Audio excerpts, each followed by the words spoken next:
En 1981, 4 jeunes membres d'un groupe de rock californien disparaissent à bord d'un jet privé. Leur avion disparaît des radars sans laisser de traces. Pendant 19 ans, les musiciens restent introuvables, leur sort demeurant un mystère total qui laisse perplexes les enquêteurs. Mais une expédition sous-marine de la marine américaine exhume un objet choquant des fonds marins, une découverte qui révèle une sombre vérité à laquelle personne n'était préparé. La lumière de l'après-midi filtrait à travers les rideaux de dentelle du modeste salon d'Hélène et à Crescent Harbor, dessinant des motifs délicats sur les pages usées de son livre. À 63 ans, Hélène avait appris à trouver la paix dans des moments simples comme ceux-là. Ses lunettes de lecture perchées sur son nez, elle se perdait dans le réconfort familier d'un roman apprécié. La petite ville côtière du nord de la Californie était son refuge depuis près de 20 ans, depuis ce terrible jour de 1981 où son fils de 20 ans, chanteur du groupe Crimson Firlin, avait disparu. La sonnerie aiguë du téléphone de la cuisine rompit la tranquillité. Hélène soupira, marquant soigneusement sa page avant de se lever de son fauteuil. Ses articulations protestèrent légèrement tandis qu'elle se dirigeait vers la cuisine, le linoléum frais sous ses pantoufles. « Allô » répondit-elle, s'attendant peut-être à un télévendeur ou à un mauvais numéro. « Madame est ?» La voix était solennelle et officielle. « Ici le capitaine de corvette Jackson, de la marine américaine. J'appelle de la police de Crescent Harbor au sujet de votre fils, Zayne. » Hélène retint son souffle. Après 19 ans, elle ne s'attendait plus à recevoir ces appels. « De quoi s'agit-il, madame ? » Nous avons retrouvé ce que nous pensons être le jet privé à bord duquel se trouvaient votre fils et son groupe lors de leur disparition. Nous avons besoin de votre présence à la base navale de Port Holston. Ces mots la frappèrent comme un coup de poing. Hélène agrippa le plan de travail, les jointures blanches. « Je n'ai pas le temps pour les farces, dit-elle sèchement. Mon fils a disparu il y a 19 ans dans un accident d'avion. Je ne crois pas qu'il soit encore en vie, et je ne veux pas que ma paix soit troublée. » Elle raccrocha brutalement avant que l'homme ne puisse répondre, les mains tremblantes, le chagrin qu'elle avait tant peiné à réprimer menaçant de percer. Elle n'avait pas seulement perdu Zayne. Peu après, son mari, Malcolm, avait lui aussi été interné dans un hôpital psychiatrique, mais il avait été déclaré normal et libéré 5 ans plus tard. De retour à une vie tranquille et isolée, il était resté distant d'Hélène et isolé du reste de la communauté, le stress de la disparition de leur fils l'avait complètement transformé. Hélène retourna à sa chaise, mais les mots sur la page devinrent flous, elle n'arrivait pas à se concentrer. Le téléphone sonna de nouveau, insistant. Elle laissa sonner 4 fois, 5, 6, finalement, gênée par cette insistance, elle répondit. « Je vous l'ai dit, madame est. Ne raccrochez pas, s'il vous plaît. » Cette fois, c'était une voix de femme, calme et professionnelle. « Je suis l'agent du FBI Dana Truitt. Je comprends que ce soit difficile à croire, mais nous avons bel et bien récupéré l'avion. La marine ne vous a pas fait une farce, madame. Nous avons besoin de vous à la base. » Hélène sentit les larmes lui monter aux yeux.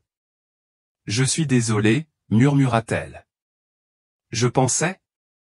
Je viendrai. Merci.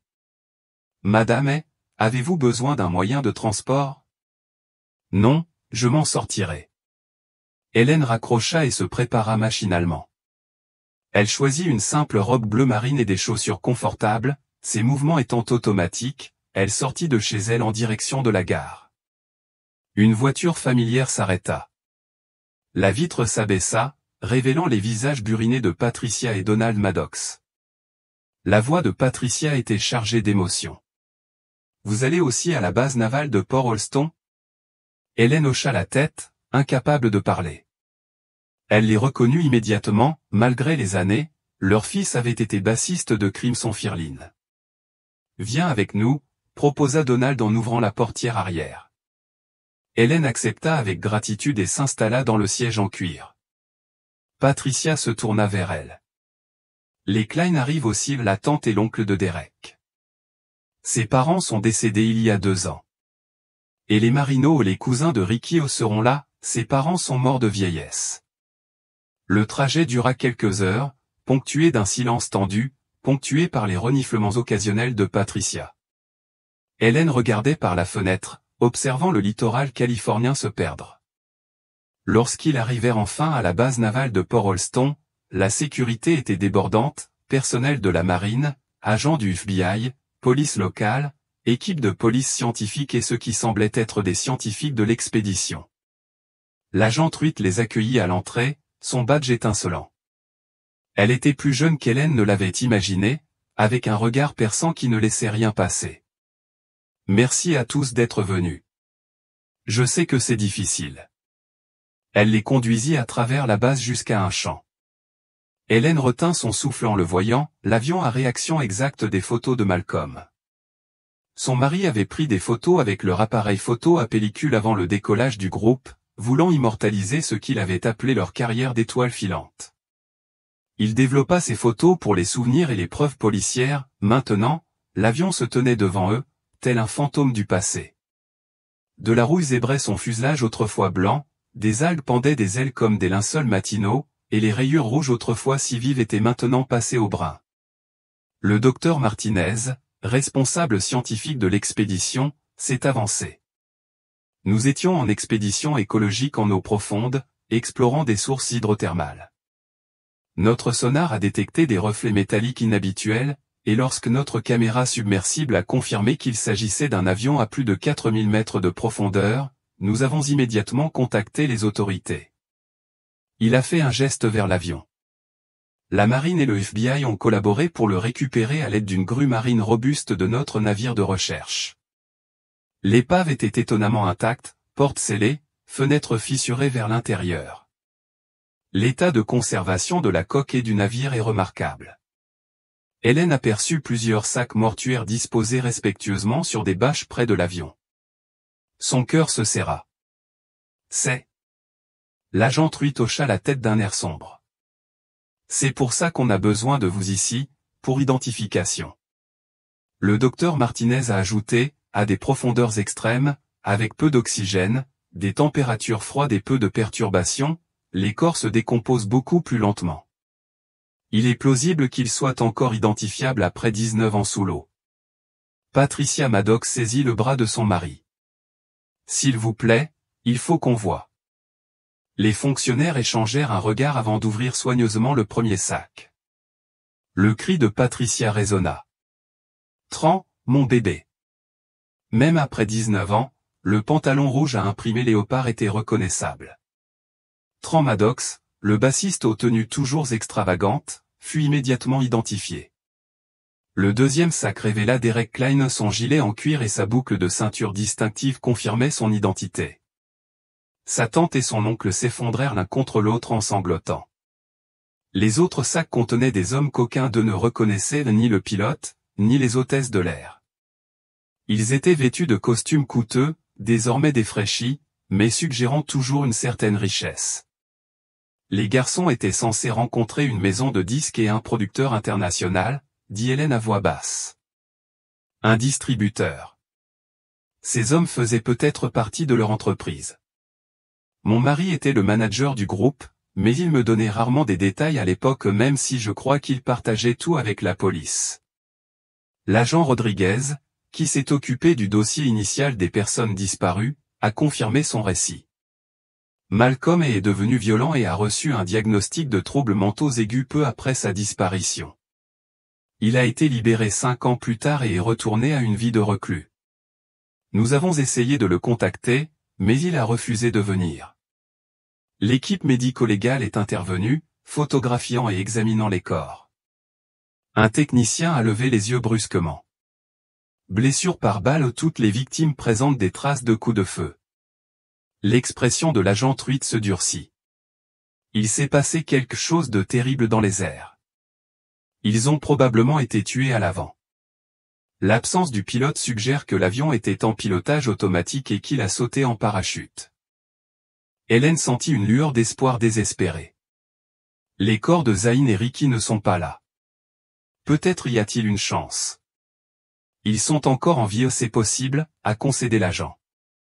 Personne ne les a vus, mais nous transformons cette affaire de disparition en enquête criminelle.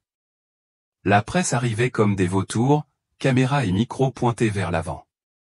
Une journaliste se plaça devant l'avion, parlant rapidement à sa caméra, Crimson Fire Lynn Zane au chant, Tran Maddox à la basse, Derek Klein à la guitare rythmique et co-compositeur, Ricky Moreno à la guitare solo. Nombreux étaient ceux qui se souvenaient d'eux lors de petits concerts dans des bars. Ils commençaient à connaître le succès lorsqu'ils disparurent. Les familles furent interrogées une par une. Quand arriva le tour d'Hélène, elle se tint devant les caméras, la voix assurée malgré ses mains tremblantes.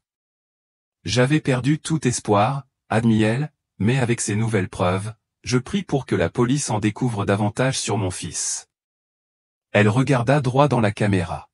« Zane, si tu regardes ça, reviens vers moi, s'il te plaît. » Les autres familles continuaient de pleurer publiquement, mais Hélène n'y parvenait pas, elle avait appris à refouler ses émotions. À la fin des interrogatoires, un policier s'approcha. « Madame, pouvons-nous vous raccompagner chez vous ?» Elle hocha la tête avec reconnaissance. Alors qu'il se dirigeait vers la voiture de patrouille, elle aperçut l'avion une dernière fois. 19 ans qu'il avait sombré dans les profondeurs de l'océan, gardant ses terribles secrets. Maintenant, ces secrets remontaient à la surface, et Hélène n'était pas sûre d'être prête à ce qu'ils pourraient révéler. Le trajet du retour se fit en silence. Le jeune policier sembla comprendre qu'elle avait besoin de calme. Arrivé chez elle, il la raccompagna jusqu'à la porte. « Madame, si vous avez besoin de quoi que ce soit. »« Merci, » dit doucement Hélène. Elle attendit que sa voiture de patrouille disparaisse au coin de la rue avant d'entrer chez elle. Dans le couloir, Hélène se colla contre la porte close et finit par lâcher prise. Les larmes coulèrent en sanglots abondants en 19 années de chagrin se déversant dans la sécurité de sa maison. Elle se laissa glisser par terre, sa robe bleu marine se déversant sur elle, et pleura son fils disparu, les garçons morts, toutes ces années d'ignorance. Après ce qui lui sembla des heures mais qui dura probablement 20 minutes, Hélène se ressaisit. Elle s'appuya contre le mur pour se relever, les genoux récalcitrants, et se dirigea vers le petit bureau où se trouvait son vieil ordinateur. L'appareil ronronna lentement, et elle accéda à son ancien forum Usenet. Elle n'avait pas posté depuis près de 10 ans.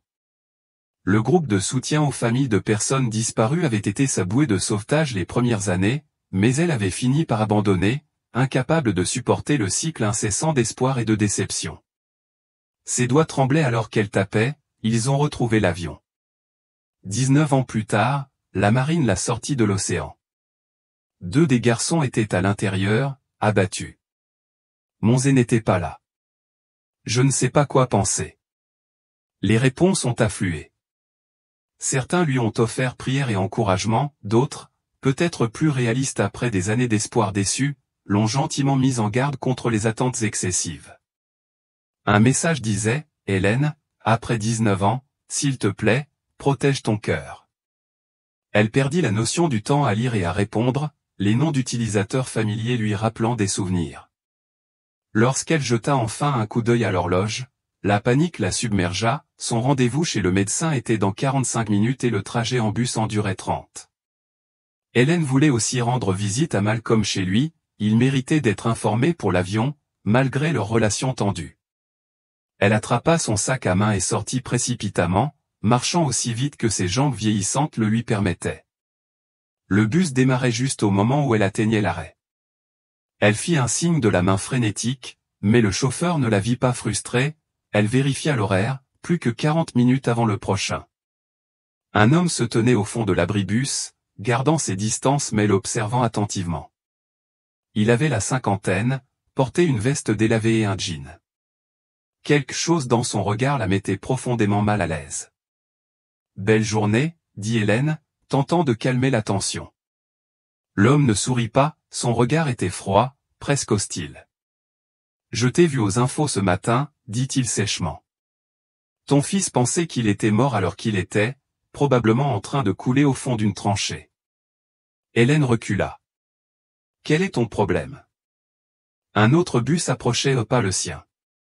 L'homme monta à bord sans un mot. Par la fenêtre, il continuait de la fixer, son expression indéchiffrable mais quelque peu menaçante. Hélène essayait de calmer son cœur battant. Certaines personnes sont tout simplement cruelles, se disait-elle. Elle ne comprenait pas la douleur de perdre un proche. Elle consulta sa montre, 30 minutes à tuer. La cabine téléphonique devant le supermarché du coin était à 3 pâtés de maison. Elle pourrait appeler son mari et lui annoncer la nouvelle. La promenade lui permettrait de se changer les idées. Le supermarché était bondé, les clients entrant et sortant avec leurs courses. Hélène trouva la cabine téléphonique et composa le numéro familier de son mari. Elle lui raconta tout. Malcolm avait d'abord refusé de reconnaître quoi que ce soit au sujet de l'avion retrouvé, mais Hélène finit par le convaincre d'écouter. « Je serai là à 15 heures, lui assura-t-elle. Juste après mon rendez-vous chez le médecin. Elle raccrocha et se retourna pour partir, le sang lui glaçant. Le même homme de l'arrêt de bus se tenait juste derrière elle, apparut silencieusement. « Quoi » dit-il grossièrement lorsqu'elle halta. Hélène ne répondit pas. Elle s'éloigna rapidement, ses chaussures confortables claquant sur le trottoir. Elle jeta des regards inquiets par-dessus son épaule.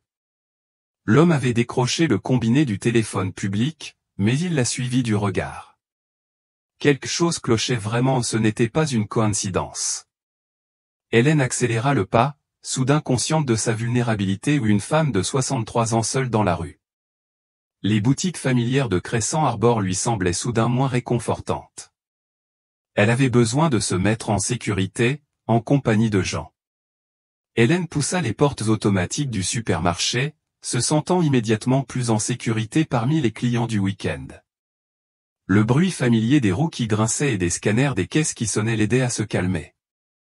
Elle remarqua un panneau d'arrêt de bus à travers la fenêtre près de l'entrée du supermarché au plus proche qu'en revenant à pied à l'arrêt initial. Le magasin était bien approvisionné, avec des étalages de produits frais et des rayons épicerie au rez-de-chaussée. Hélène y avait souvent fait ses courses au fil des ans, trouvant du réconfort dans la routine. L'escalator menant au 2e étage ronronnait doucement. Elle agrippa la rampe et monta, pensant à Malcolm, il avait toujours adoré les magazines National Geographic. Même dans son état actuel, les photos semblaient l'apaiser. Le 2e étage donnait sur le rayon électronique. Des rangées de téléviseurs cathodiques imposants affichaient la même image, son propre visage s'adressant aux journalistes quelques heures auparavant. Les informations avaient déjà relayé l'information. Elle marqua une pause, fascinée par cette vision surréaliste d'elle-même, démultipliée sur 20 écrans, demandant à son fils de rentrer à la maison après 19 ans. Le journaliste disait que les images montraient l'avion récupéré, sa coque rouillée dégoulinant d'eau de mer. Une femme avec un panier de courses s'arrêta à côté d'elle. « Oh mon Dieu, c'est vous, n'est-ce pas? Vous êtes la mère. » Avant qu'Hélène puisse répondre, d'autres personnes commencèrent à se rassembler. Un homme âgé lui toucha doucement l'épaule. « Je suis vraiment désolé pour ta perte, ma chère. Mon neveu adorait Crimson Fireline, a déclaré une jeune femme. Il jouait au Mickey's Bar tous les jeudis. » La foule se rapprochait, les voix se mêlant questions et condoléances. Hélène sentit sa poitrine se serrer, submergée par cette attention soudaine.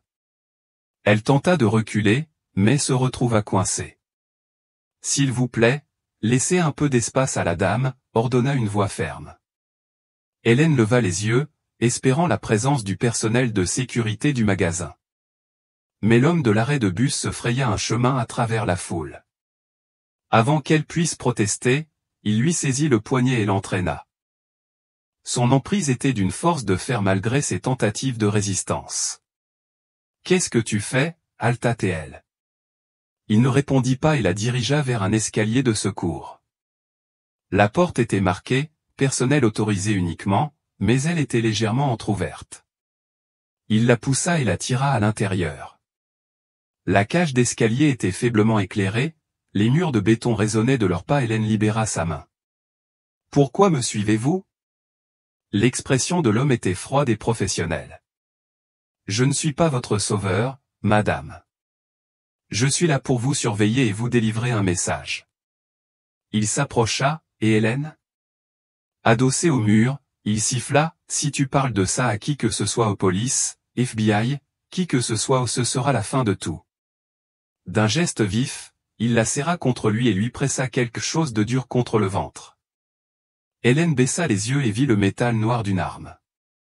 La terreur l'envahit. « S'il vous plaît, murmura-t-elle.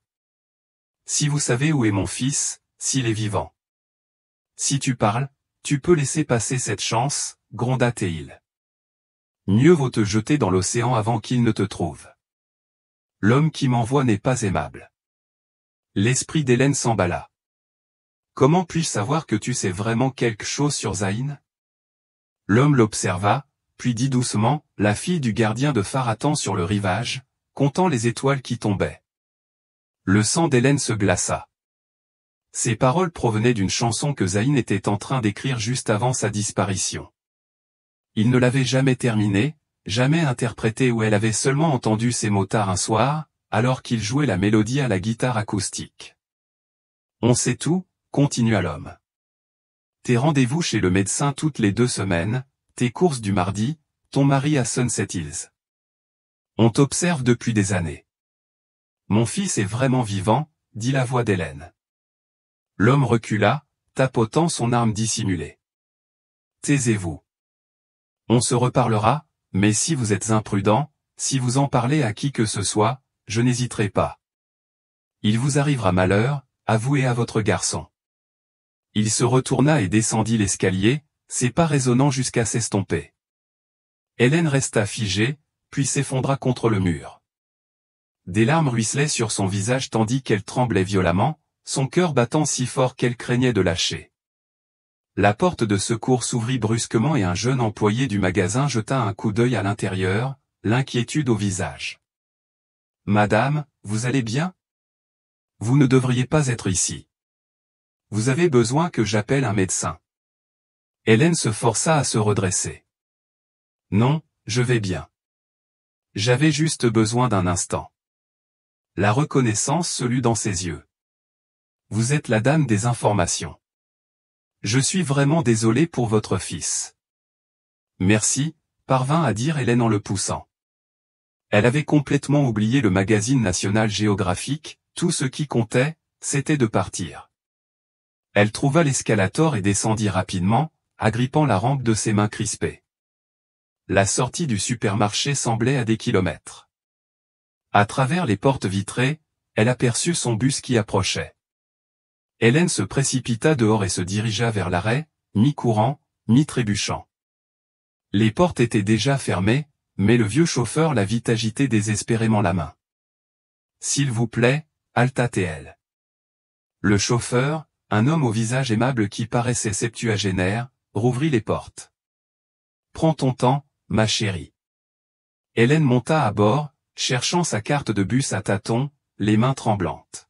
« Merci beaucoup. » Elle se dirigea vers l'espace réservé aux personnes âgées et s'affala sur un siège.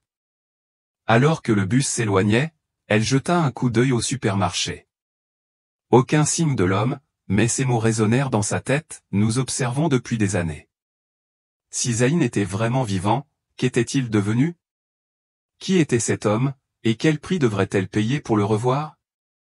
Hélène descendit du bus à l'hôpital, les jambes encore tremblantes après sa rencontre au supermarché. Le bâtiment médical familier se dressait devant elle, ses murs beiges et ses vitres teintées témoignant d'années de visites de routine. Elle s'enregistra à la réception, passa les contrôles habituels de sa tension artérielle et resta assise dans la salle d'attente jusqu'à ce qu'on l'appelle. Le docteur Peterson était toujours aussi efficace, révisant ses médicaments pour le cœur et rédigeant de nouvelles ordonnances. Hélène entendait à peine ses rappels d'éviter le stress, son esprit revenait sans cesse à la menace de l'homme et aux paroles de cette chanson impossible. Lorsqu'elle sortit enfin du rendez-vous, trousse de médicaments à la main, le soleil déclinait déjà. Elle se tenait à l'arrêt de bus devant l'hôpital, déchirée. L'homme l'avait explicitement averti de ne parler à personne, mais Malcolm méritait d'être informé pour l'avion. Il restait son mari malgré tout. Elle ne pouvait pas l'abandonner comme ça. Un klaxon interrompit ses pensées. De l'autre côté de la rue, une berline sombre était au ralenti. L'homme de tout à l'heure était assis au volant, lui faisant signe d'approcher d'un bref hochement de tête. Hélène sentit son estomac se nouer. Elle envisagea de retourner à l'hôpital en courant, mais ces paroles résonnèrent à ses oreilles, « Des malheurs vous arriveront, à toi et à ton fils. » Elle traversa lentement la route, chaque pas lui semblant trahir son bon sens. L'homme baissa sa vitre. « Monte à l'arrière », ordonna-t-il. Hélène hésita. « Je ne sais même pas qui tu es. » Sur la banquette arrière, maintenant, lança-t-il d'un ton qui ne laissait aucune place à la discussion. Contre toute attente, Hélène ouvrit la porte arrière et se glissa à l'intérieur. Les serrures claquèrent aussitôt. « Je sais que vous aviez prévu d'aller voir votre mari. Vous attendez le bus pour aller là-bas, pas pour rentrer, » dit l'homme en s'engageant dans la circulation. « Il ne faut pas laisser faire ça. » Hélène protesta, « Il faut juste que je lui parle de l'avion. Il a le droit de savoir. » « Non, tu ne peux pas, » dit-il. Il jeta une paire de menottes sur la banquette arrière. Hélène les regarda, incrédule. « Je ne vous connais pas. Je ne vous fais pas confiance. J'aurais dû appeler la police. Il testait ma patience, pensa-t-elle. D'un mouvement fluide, l'homme se retourna et lui saisit les poignets, lui passant les menottes malgré ses efforts. « Fais un bruit, et je te tue sur le champ. » La terreur paralysa Hélène tandis qu'il reprenait le volant. Ils quittèrent Crescent Harbor. Les rues familières cédèrent la place à l'autoroute, puis à des routes étroites bordées de pins majestueux. Après ce qui leur sembla des heures mais qui dura probablement 40 minutes, il s'engagea sur un chemin de terre à peine assez large pour la voiture. Une cabane apparut à travers les arbres, de petites fenêtres isolées, sombres. Il se gara et la tira hors de la voiture, la serrant fermement par le bras. À l'intérieur, la cabine sentait le moisi et la vieille fumée. Meubles rares, cheminée en pierre, rien d'autre. « Pourquoi fais-tu ça ?» demanda Hélène. « La police me recherchera si je ne me présente pas. Ils me fouilleront. Tu ne peux pas me garder ici indéfiniment. »« Je peux, et je le ferai. Maintenant, tu dois te taire pour ton bien. » Il sortit un rouleau de ruban adhésif noir et l'enroula autour de sa bouche. Malgré ses protestations étouffées, il sortit une cigarette et un téléphone portable. Par la fenêtre, Hélène le regarda faire les 100 pas en parlant. Lorsqu'il remarqua son regard fixe, il s'éloigna, hors de portée de voix. Hélène testa les menottes, mais elles étaient de qualité professionnelle, impossible que ses mains arthritiques puissent glisser. La panique lui monta à la gorge.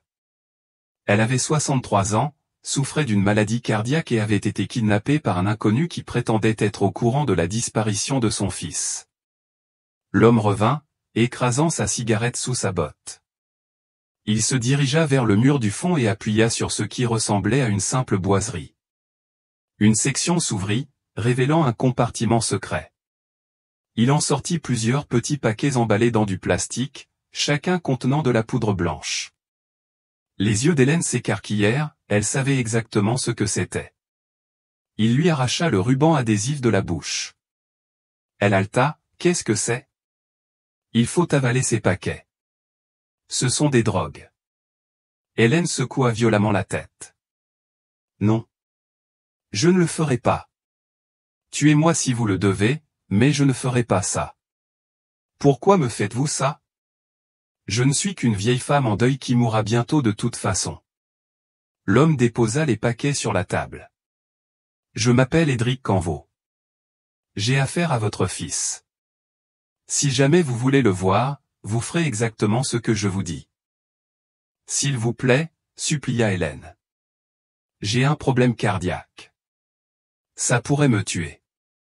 Si vous êtes un homme bien, il doit bien y avoir un autre moyen. » Édric sortit son arme et la plaqua contre sa tempe. « Je ne suis pas quelqu'un de bien. Tu avales ces paquets, ou j'appuie sur la détente. » 3, 2. Les mains tremblantes, Hélène prit un des paquets. Il était petit, bien emballé. Elle le plaça sur sa langue et se força à avaler. Puis un autre. 4 au total. Bien, Édric baissa son arme et sortit un flacon de pilule. « Prends ça. Ça t'aidera à garder les paquets intacts. Hélène avala les pilules, des larmes sèches coulant sur son visage. Ne pose pas de questions, dit Edric. C'est mieux pour tout le monde, surtout pour toi, que tu n'en saches pas beaucoup. Ça ne te tuera pas. Tu n'es qu'un moyen de transport. Il lui remit les menottes et l'attacha à une chaise en bois avec une corde grossière. Quelqu'un viendra bientôt te chercher. Tais-toi, et tu verras ton fils. Hélène était assise, ligotée, dans la cabine sombre, des paquets de médicaments coincés comme du plomb dans son estomac, se demandant ce qu'était devenu son fils pour que ce cauchemar soit le chemin vers lui. Quelques instants passèrent. Hélène sentit le médicament faire effet, une lourde somnolence l'envahir. Ses pensées devinrent léthargiques, déconnectées. Elle pria pour que ce ne soit que les pilules qu'Edric lui avait données, et non les emballages eux-mêmes qui laissaient échapper leur contenu dans son organisme. Les contours de la pièce commencèrent à se brouiller. Elle se sentait en apesanteur, comme flottant au-dessus de la chaise. Le temps perdait toute signification. Étaient-ce des minutes ou des heures avant qu'elle entende le grondement d'un véhicule qui approchait? À travers son brouillard, elle vit les phares balayer la vitre, un gros camion, dont la silhouette tourbillonnait dans sa vision ivre. Le visage d'Edric apparut devant elle, ses traits ondulants comme de l'eau. Il est temps d'y aller, sa voix semblait résonner au loin. Elle sentit ses mains défaire les menottes, dénouer la corde. Ses jambes à peine. Il la soutint tandis qu'il la redressait. Le monde s'inclinait et oscillait à chaque pas vers la porte. Dehors, l'air nocturne lui caressait le visage comme de la soie froide. Des hommes se tenaient près du camion aux cheveux noirs, parlant rapidement espagnol. Ils avaient l'air mexicains, leur visage était dur et buriné. L'un d'eux l'attrapa brutalement et la poussa vers l'arrière du véhicule. Viejo, grogna-t-il. L'espace de chargement du camion était plus grand qu'elle ne l'avait imaginé, mais l'homme ne la laissa pas dans l'espace principal. Il appuya sur ce qui semblait être la paroi intérieure, et une section s'ouvrit vers l'intérieur, un compartiment caché. Montez. Restez silencieux. Hélène se glissa par l'ouverture. Ses yeux, ivres de drogue, s'habituèrent lentement à l'obscurité. Des silhouettes devinrent des personnes ou des femmes, toutes jeunes, certaines à peine 18 ans. Elles étaient assises, plaquées contre les murs, silencieuses et les yeux creux. Elle était la seule à avoir plus de 30 ans, et encore moins plus de 60 ans. Malgré le brouillard des médicaments, elle réalisa qu'elle avait vu cela au cinéma, lu des articles dans les journaux, trafic d'êtres humains, trafic de drogue. Elle en faisait désormais partie, volontairement ou non. La porte secrète se referma, les plongeant dans le noir complet. Le moteur du camion rugit et ils commencèrent à avancer. Hélène trouva une place contre le mur et s'y laissa tomber, les genoux repliés. Le temps perdait toute signification dans l'obscurité. Le camion s'arrêtait de temps en temps. Elle entendait des voix étouffées, parfois la porte principale du coffre s'ouvrant, mais leur compartiment secret restait scellé. Les jeunes femmes restaient silencieuses, visiblement rompues à cette horrible routine. Hélène somnolait par à-coups, se réveillant lorsque le camion heurtait des bosses. Peu à peu, les effets du médicament s'estompèrent, son esprit s'éclaircissant et lui faisant prendre conscience de toute l'horreur de sa situation. Elle traversait clandestinement des frontières inconnues, la drogue dans le sang, entourée de femmes victimes de la traite. Après ce qui sembla durer des jours mais probablement de nombreuses heures, le camion s'arrêta enfin définitivement. Des voix différentes, rauques et gutturales, parlaient un anglais accentué et une sorte de russe. Le panneau secret s'ouvrit, des lumières vives s'allumèrent, forçant tout le monde à plisser les yeux. Un homme massif se découpait dans l'ouverture. Dehors, tout le monde bougeait. Ils trébuchèrent dans ce qui semblait être un entrepôt, sol en béton, poutres métalliques, odeur d'huile de moteur et de produits chimiques qu'elle ne parvenait pas à identifier. D'autres hommes aux tresses laves attendaient, tous armés. On les conduisit dans une pièce annexe et on leur ordonna de former une file. Juste à côté se trouvait une pièce plus petite marquée d'un avertissement de radiation. Les jambes d'Hélène tremblaient en partie à cause du long confinement, en partie à cause de la peur en regardant les femmes être appelées une par une. À chaque fois, le faible bourdonnement de l'appareil à rayon X résonnait de manière inquiétante. Quand son tour arriva, elle suivit l'homme qui la poussa en avant et lui aboya de se plaquer contre le mur de métal froid. Quelques instants plus tard, un autre homme entra. Le côté gauche de son visage était grotesquement défiguré ou écrasé et mal cicatrisé, formant un rictus permanent. Il portait un plateau rempli de petites tasses de liquide. « Bois », ordonna-t-il. « Pour distribuer les colis. » Les jeunes femmes obéirent immédiatement. Hélène hésita, la main tremblante, tandis qu'elle prenait une tasse. L'homme au visage brisé la remarqua et l'observa avec dégoût. « Pourquoi nous envoie-t-il une vieille femme ?» demanda-t-il à son compagnon dans un anglais avec un fort accent. « Elle tient à peine debout et n'avait que 4 paquets dans le ventre, » répondit l'autre. « Faut que je demande, patron. » L'homme au visage brisé se pencha vers Hélène, le souffle court. « Bois, babouchka, ou je te fais boire. » Hélène avala le liquide amer. Elle se maudit intérieurement d'avoir fait confiance à Edric, elle aurait dû le laisser lui tirer dessus dans cette cabane. Au moins, ça aurait été rapide. Maintenant, elle était seule, à la merci de ces monstres. « J'amène la vieille dame chez Bruno », annonça l'homme au visage brisé. Il s'en occupera. On enverra peut-être un message au fournisseur la prochaine fois, pas de grand-mère dévalisée qui ne tient même pas debout. C'est un produit défectueux. Les autres femmes fixaient Hélène d'un regard vide, elles en avaient trop vu pour éprouver de la compassion. L'homme lui saisit le bras, ses doigts s'enfonçant profondément. Ses muscles fins n'offraient aucune protection, elle sentit sa poigne frotter contre ses os. « Bouge », ordonna-t-il en l'entraînant vers la porte. Hélène avançait en titubant, se demandant si elle reverrait un jour, si ce voyage cauchemardesque la mènerait vraiment à Zaïn, ou si elle disparaîtrait tout simplement comme tant d'autres qui avaient croisé ces hommes. Ils sortirent de la pièce et traversèrent une série de couloirs, tous plus sombres les uns que les autres. L'homme au visage brisé ne relâcha pas son étreinte sur le bras d'Hélène. Finalement, il s'arrêta devant une porte noire, dont la peinture s'écaillait comme une peau malade. Il l'ouvrit brusquement, révélant un escalier descendant dans l'obscurité. La température baissait à chaque pas. En bas, une autre porte noire l'attendait. L'homme la poussa et poussa Hélène à l'intérieur. Elle trébucha, manquant de tomber, mais il la rattrapa par le bras et la redressa brusquement. La pièce qui l'accueillit était un cauchemar devenu réalité, mur et sol rouge. Puis elle réalisa avec horreur, l'odeur la frappa comme un coup de poing, viande crue et excréments humains. La puanteur d'un abattoir mêlée à celle d'une fosse septique. Au centre de la pièce, 3 femmes étaient agenouillées en rang, les yeux bandés, bâillonnées, les mains liées dans le dos. Elles tremblaient, mais ne faisaient aucun bruit. Un homme leur tournait le dos, son arme pointée sur la tête de la première femme.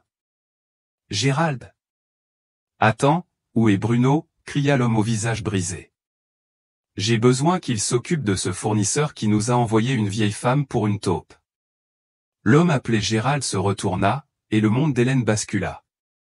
Malgré ses 19 ans, malgré le contexte différent, elle reconnut instantanément ce visage, Ricky Mareno, l'ami de son fils, le guitariste principal de Crimson Firlin. Son visage de bébé avait à peine vieilli, toujours juvénile. Leurs regards se croisèrent et il reconnut, immédiatement suivi d'une pointe d'inquiétude. « Je pense que tu es. » commença Hélène. Ricky s'éclaircit bruyamment la gorge, l'interrompant. « Apportez-moi un bâillon, un bandeau, des serre-câbles » aboya-t-il à l'homme au visage brisé. Les objets furent rapidement produits.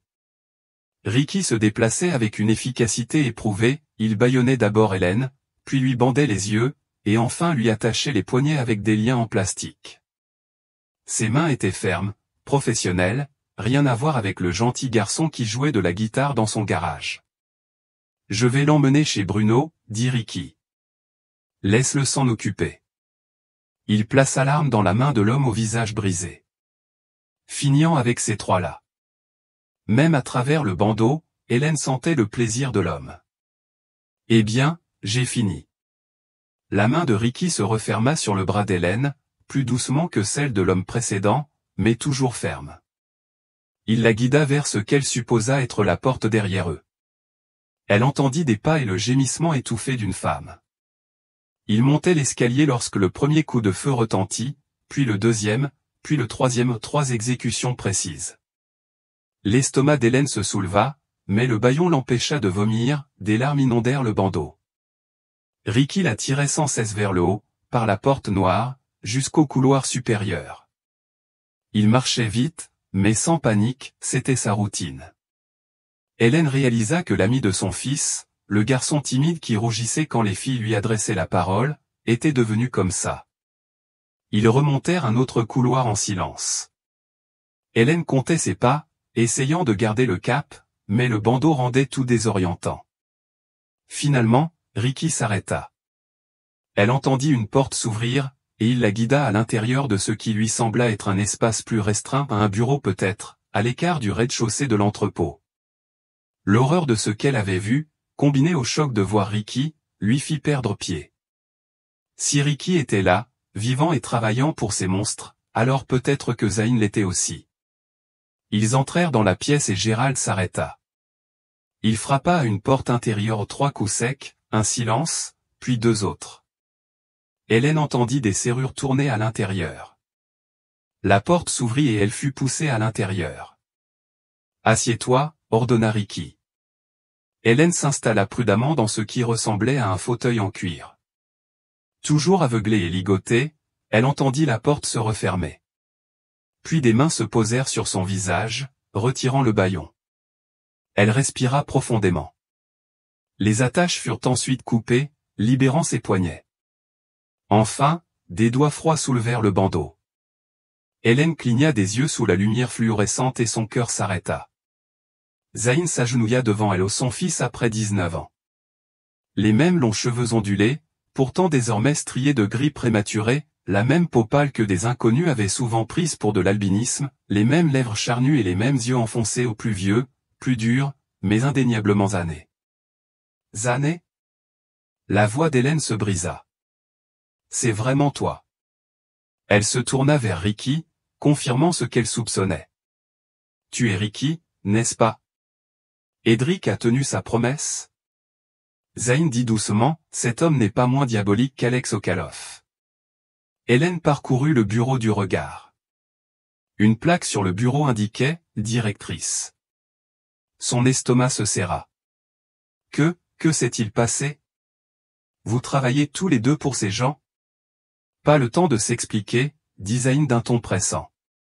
Et personne ne doit savoir qu'on est de la même famille. Tu comprends? Avant qu'Hélène puisse répondre, le chaos éclata dehors, des hommes criaient en russe et en anglais, des coups de feu claquaient, des hurlements. Ricky s'empressa d'agir et de verrouiller la porte du bureau. Zayn se dirigea vers un classeur, ouvrit un tiroir et en sortit 2 pistolets. Il y a un téléphone, remarqua Hélène sur le bureau. On devrait appeler la police. Ils viendront à notre secours. On pourra reprendre le cours normal de nos vies. Non, mère, la voix de Zayn était dure, inconnue. C'est notre vie maintenant. Ce que les hommes d'Edric prennent cet endroit où il a promis de me réunir à toi si je prenais son parti. Il nous protégera. Non, se leva Hélène en attrapant le téléphone. Ce n'est pas une fatalité. Zayn s'interposa entre elle et le bureau, lui barrant le passage. Son regard était froid. Tu ne comprends pas. Je ne m'attendais pas à retrouver mon fils comme ça. Des larmes coulaient sur le visage d'Hélène. Tu n'es pas une criminelle. Tu es la victime d'un crash. Parfois, la frontière est mince entre la victime et le criminel, répondit Zayn. Il faut faire ce qu'il faut pour rester en vie. Des poings lourds frappèrent à la porte. Ouvrez, appela Bruno avec un fort accent russe. On a été attaqué. Alec est parti. Il faut sécuriser le bureau. Zayn et Ricky échangèrent un regard, mais restèrent silencieux. D'autres coups, d'autres exigences en russe, puis des coups de feu juste devant la porte. Les voix russes s'interrompirent au milieu d'une phrase. Hélène entendit des corps tomber au sol. On frappa à la porte différemment, plus léger, presque nonchalant. « C'est moi », dit une voix à l'accent mexicain. « Edric. » Ricky regarda Zayn, qui hocha la tête. Hélène observa son fils saisir son arme avec une aisance naturelle. 19 ans passés dans cet enfer lui avaient ôté toute innocence. Ricky ouvrit la porte avec précaution.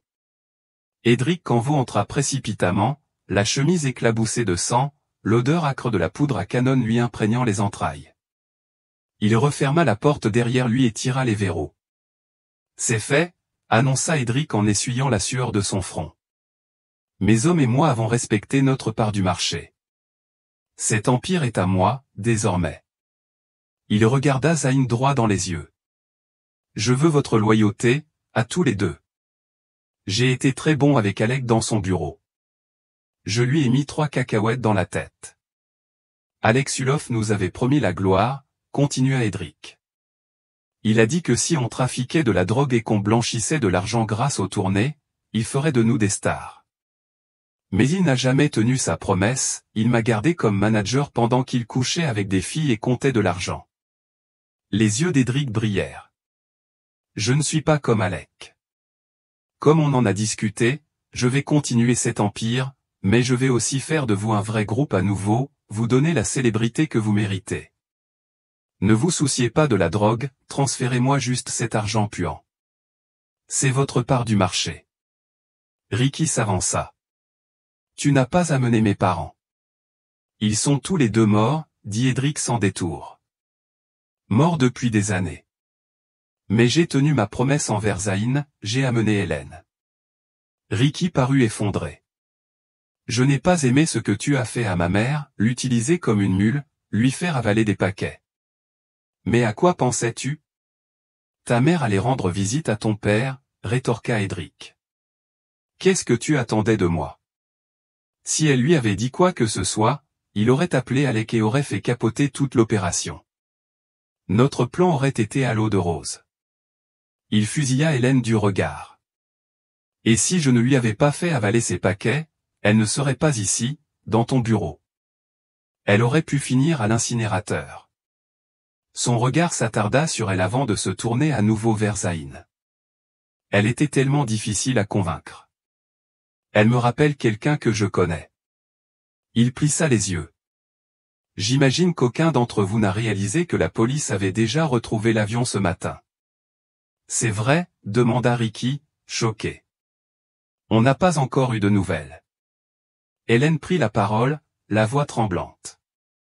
Oui, je l'ai vu de mes propres yeux. La marine l'a sortie de l'océan. Elle se tourna vers Zayn, comprenant peu à peu. Ton père était au courant depuis le début? Zayn soupira. C'est une longue histoire. Je t'expliquerai tout plus tard. Tu te souviens que papa était notre manager. Son regard se posa sur la main d'Edric qui flottait à nouveau près de son arme. Je tiendrai ma promesse. Comme convenu, je tiendrai ma partie. Edric lui tendit la main, et Zayn la prit, la serrant fermement mais avec une certaine tension. Je suis désolé, maman, dit Zayn à voix basse.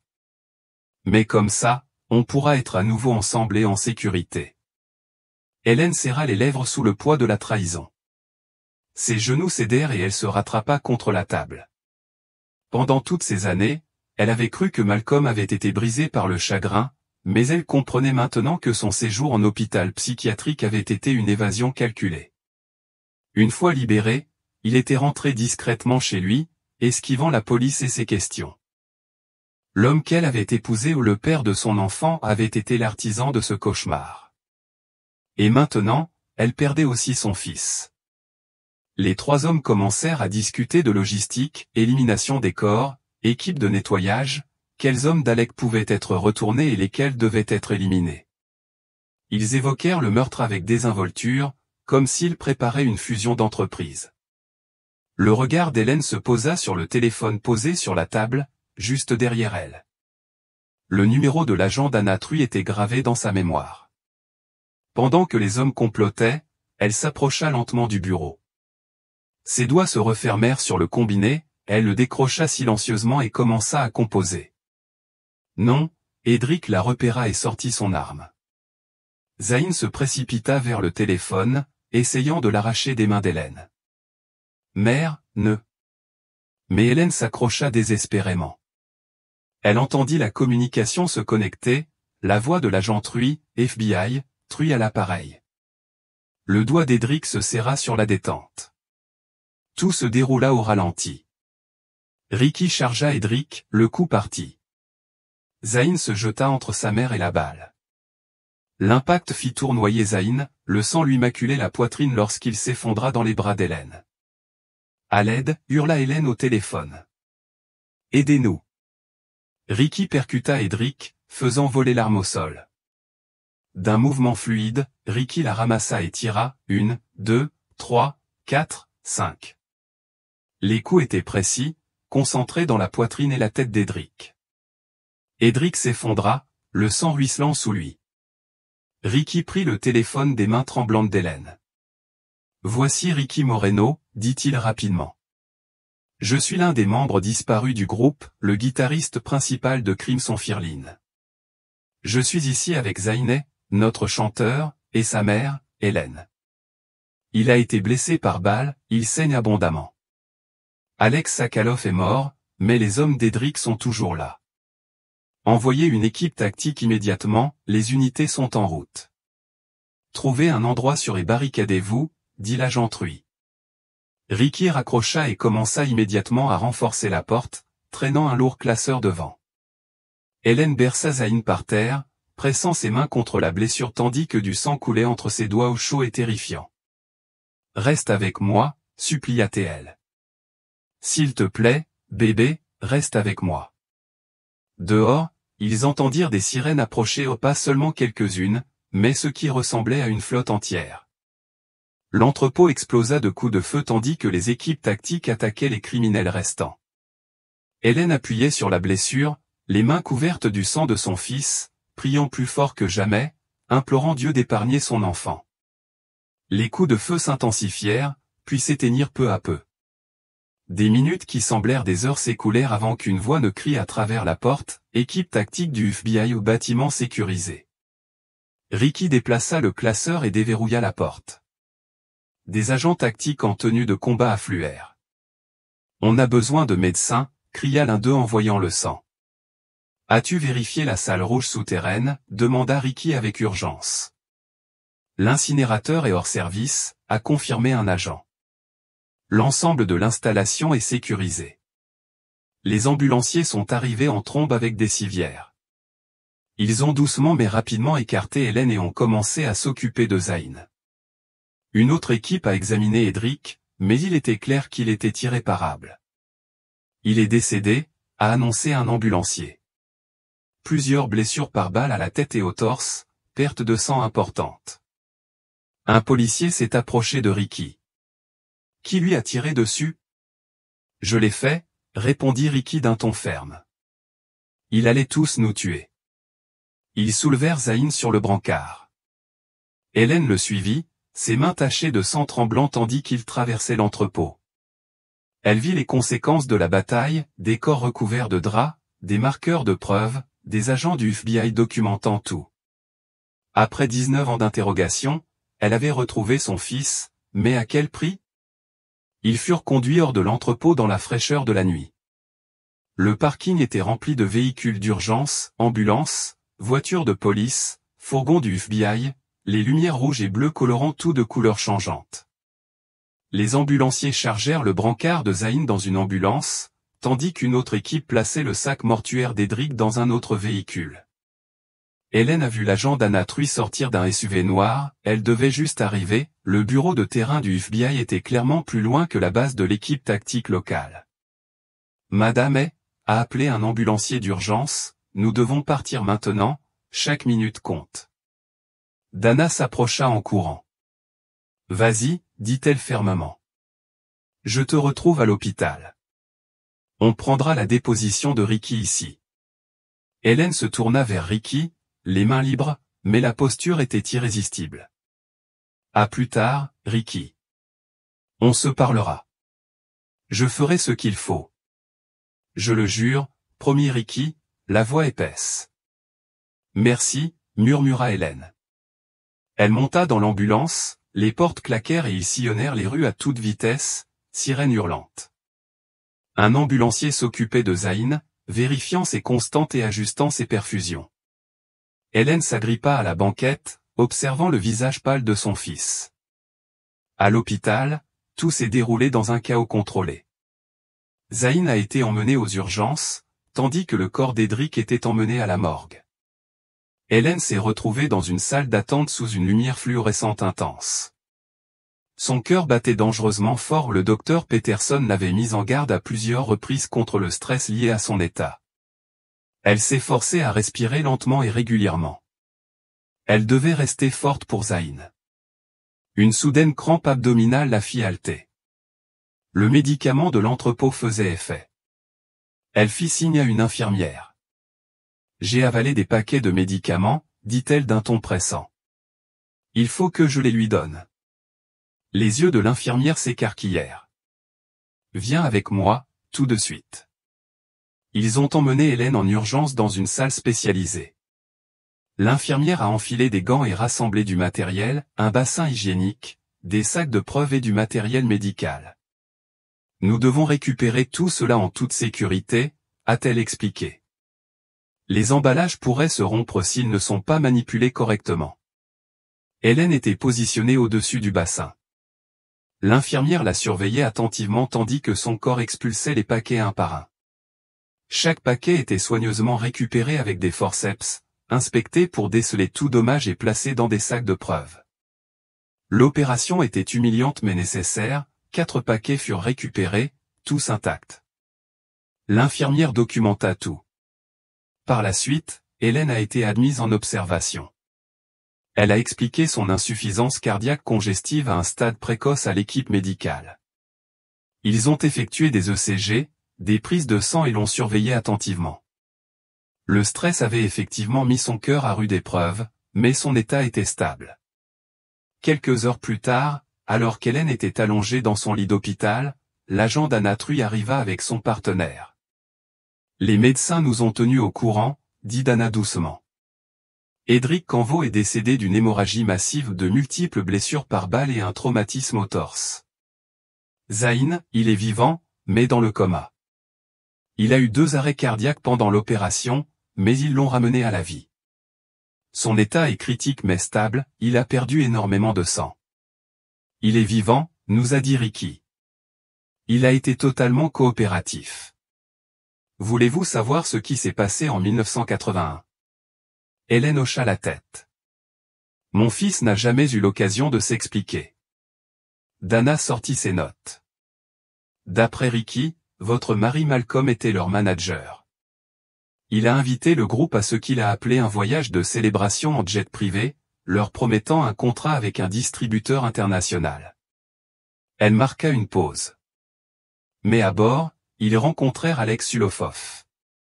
Malcolm révéla le véritable objectif, le groupe blanchissait l'argent de la drogue lors de tournées, et acheminait l'argent des cartels via la vente de billets et de produits dérivés. Hélène se sentit mal. Malcolm avait tout planifié. Devant le refus de Zayn et Tran, Malcolm et 2 hommes du cartel sortirent leurs armes. Une bagarre éclata. Tran fut abattu en tentant de riposter. Derek fut exécuté pour avoir tenté d'appeler le contrôle aérien par radio. Mais Zayn fut épargné car il était le fils de Malcolm. Ricky a accepté de coopérer s'il protégeait sa famille, a poursuivi Dana. Il a dit qu'il était toujours le plus mignon, le chouchou du public. Alec a vu l'intérêt de cela pour l'opération de blanchiment. Dana leva les yeux. Votre mari a convaincu Zayn de travailler pour Alec, en le menaçant de vous tuer s'il refusait. Après les meurtres, Alec devait se débarrasser des preuves. Un de ses hommes mit le pilote automatique en route vers la crête de Wanda Fuka. Ils sautèrent en parachute, où l'équipage d'Alex les attendait avec un moyen de transport. Pourquoi l'avion n'a-t-il pas été retrouvé pendant 19 ans ? Demanda Hélène. Parce que l'avion volait à basse altitude, évitant la plupart des radars. Les lacunes radars au-dessus du Pacifique en 1981 étaient importantes. La balise de détresse avait été retirée et le site du crash était trop profond pour les technologies de récupération de l'époque. Hélène pleurait ouvertement. Mon fils a travaillé pour des monstres pendant 19 ans. Je les ai entendus parler de lui comme s'il tuait des gens, utilisant des femmes et des enfants comme des mules. Alec et Edric sont morts, mais Zayn et Ricky n'étaient que des enfants pris dans la malveillance de mon mari. Que leur arrive-t-il maintenant? Demanda Hélène. Dana soupira. Malcolm est en cours d'instruction.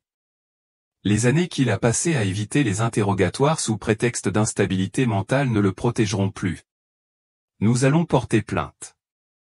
Quant à Zayn et Ricky, c'est complexe.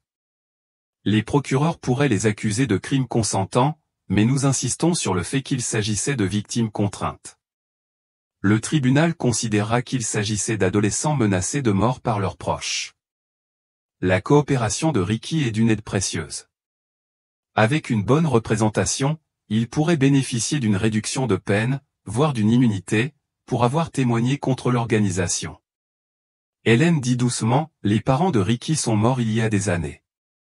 Il ne l'a peut-être pas su, isolé comme il l'était. Il est au poste en ce moment, et il fait une déposition complète. Je veux lui parler quand j'irai mieux. Cela peut s'arranger, promit Dana en se levant. Nous vous tiendrons au courant de l'évolution de la situation. Après le départ des agents, Hélène a appelé l'infirmière. J'ai besoin de voir mon fils. Ils ont apporté un fauteuil roulant pour l'aider à passer du lit à son siège. L'infirmière l'a poussé à travers les couloirs calmes jusqu'aux soins intensifs. À travers les portes vitrées, elle l'a vu. Zayn gisait immobile, relié à plusieurs machines. Un respirateur artificiel respirait pour lui, des moniteurs surveillaient ses signes vitaux. Des bandages recouvraient sa poitrine. Il paraissait si jeune, si vulnérable. L'infirmière la fit entrer et lui accorda un peu d'intimité. Hélène tendit les doigts tremblants et toucha la main de Zayn. Elle était chaude, mais insensible. « Mon bébé » murmura-t-elle. « Mon cher garçon. » Des larmes coulaient librement tandis qu'elle lui tenait la main. 19 ans de séparation, d'ignorance, de chagrin, tout cela avait mené à ce moment. Son fils était vivant, mais brisé, marqué par des circonstances qu'aucun enfant ne devrait endurer. « Je suis tellement désolé » pleura-t-elle. Désolé de ne pas avoir pu te protéger. Désolé que ton père ait fait ça. Mais tu m'as sauvé, Zayn. Tu as pris cette balle pour moi. Elle pria, épanchant son cœur. Seigneur, je t'en prie, guéris mon fils. Je sais qu'il a fait des choses terribles, mais tu connais son cœur. Tu sais que ce n'était qu'un garçon qui essayait de survivre. Sois miséricordieux.